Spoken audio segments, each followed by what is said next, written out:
Yo, what's up? Today is Sunday, February 11. Magandang tanghali po sa inyo lahat.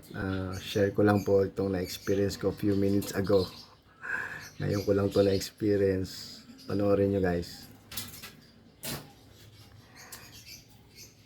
Anyway, hindi ko kasi masigmura yung ganon na itakbo o angkinin yung hindi sa akin. Although, sa kasalukuyang status ko ngayon ay 5 months na po akong tambay at dami ko na pong nahiraman na pera para lang makasurvive para sa mga pag-apply ko. Shoutout nga pala sa mga nagpahiram sa akin. Alam niyo na kung sino, kaya ayoko na magbanggit. Maraming salamat sa inyo. Huwag kayong mag-alala pagka alis ko ngayon. Dadaan-daanin ko kayong bayaran. Kilala niyo naman ako.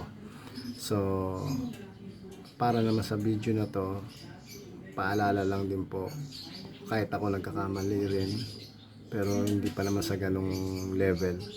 Paalala lang po sa atin lahat na mga gumagamit ng mga bank apps kagaya ng mga BPI, BDO, GCash, Maya o kung ano-ano pa.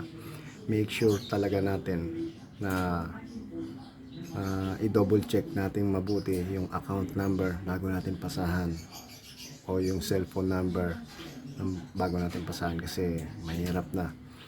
Hindi lahat ng tao, hindi ko naman binubuhat yung sarili ko, natetemptate din ako, aminado ako dyan, pero mas nangibabaw pa rin sa akin yung gumawa tayo ng mabuti. Minsan lang tayo mabuhay sa mundo ito, makagawa man lang tayo ng mabuti, diba?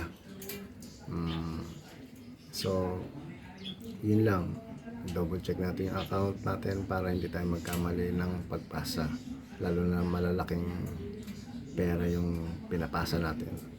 So yun lang guys, God bless, happy Sunday sa ating lahat.